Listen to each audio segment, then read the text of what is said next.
Kaleshwaram project గురించి కాంగ్రెస్కు తెలిసింది గోరంతా చేసింది కొండంతా అని విమర్శించారు ఐడీసీ మాజీ చైర్మన్ ఈదా శంకర్ రెడ్డి. కాళేశ్వరం ప్రాజెక్టును అడ్డం పెట్టుకుని అధికారంలోకి వచ్చిన రేవంత్ రెడ్డి ఆ కాళేశ్వరుడి క్రోధానికి గురయ్యే సమయం ఆసన్నమైందని విరుచుకుపడ్డారు. మంత్రి ఉత్తమ్కు, కాంగ్రెస్ సర్కారుకు కాళేశ్వరం ప్రాజెక్టు స్వరూపం అర్థం కావాలంటే తిరుపతి వెంకన్నకు తలనీలాలు సమర్పించి దీక్ష తీసుకోవాలని ఎద్దేవా చేశారు. మేడిగడ్డ వద్ద 2 పిల్లర్లు కుంగితే మరమ్మతులు చేయకుండా ప్రభుత్వం రాజకీయం చేస్తుందని మండిపడ్డారు. కాళేశ్వరం బదనాం చేస్తూ కేసీఆర్ గారి ప్రతిష్టను మసకబారే విధంగా చేస్తూ కాళేశ్వరంలో అవినీతి జరిగిందని చెప్తా ఉన్నటువంటి వాళ్ళకి అసలు కాళేశ్వరం స్వరూపం గురించి తెలుసా అని నేను అడుగుతున్నా. కాళేశ్వరంలో ఎన్ని ప్రెజర్మెంట్స్ ఉన్నాయి, ఎన్ని లిఫ్ట్లు ఉన్నాయి, ఎన్ని సబ్స్టేషన్లు ఉన్నవి, వాటర్ ఎంత గ్రావిటీలో పోతుంది, ఎంత అండర్ గ్రౌండ్ టన్నల్కి వెళ్ళిపోతా ఉంది, ఇవన్నీ కూడా ఒక పద్మవ్యూహం. మరి పద్మవ్యూహం అర్థం కాకుండా ఈ పద్మవ్యూహాన్ని అర్థం చేసుకోవడానికి వీళ్ళకి ఇంకొక 5 సంవత్సరాల టర్మ్ పడుతుంది. మీరు రోజుకొక బదనామా ఇస్తూ ఉన్నారు, రోజుకొక పిల్లలు అంటున్నారు. లేకపోతే నిన్న మొన్న కోర్టు డిసిషన్ ఇస్తే కూడా కోర్టు డిసిషన్ ఏమని ఇచ్చింది? అవునండి, మీరు కరెక్ట్ అయినప్పుడు మరి ఎందుకు పని చేయలేదు?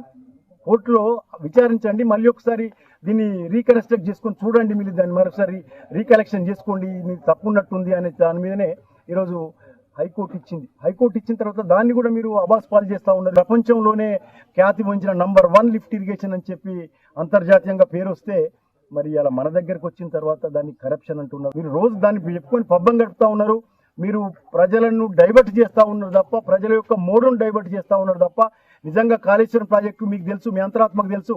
కాళేశ్వరం ప్రాజెక్టు లేకపోతే తెలంగాణ లేదు, తెలంగాణ ఇరిగేషన్ లేదు. ఇవాళ మీరు చేసే ప్రణాళికలు ఏవైతున్నాయో అక్కడ హైదరాబాద్లో చేసే డ్రింకింగ్ వాటర్ ప్రణాళిక, మూసీ నది యొక్క ప్రణాళిక, మరి దీని నుంచే వాటర్ తీసుకొని వెళ్తా ఉన్నారు. కాళేశ్వరమే లేనిది మరి ఎక్కడికి వెళ్ళి తీసుకెళ్తారు? మీరు ఒక 2 పిల్లర్లకే మొత్తం 74 లక్షల కోట్లతో నిర్మించినటువంటి ప్రాజెక్టును 1,00,000 కోట్లు మిస్యూజ్ అయినాయి అంటా ఉన్నారు. ఖర్చు అయింది 74,000 కోట్లు.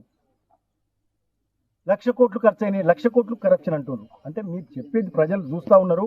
ఈ కాళేశ్వరంలో ఏదైతే కదిలిచ్చిండ్రో మీరు, ఈ కాళేశ్వరం బొడ్లో ఏలు పెట్టిండ్రు అంతే. మీరు కాళేశ్వరుడు చాలా మహాదేవుడు ఆయన. నేను చెప్తున్నా, ఆ శాపంతో కాంగ్రెస్ పార్టీ కాళేశ్వరం పేరు మీద కాటికి పోవడం ఖాయం.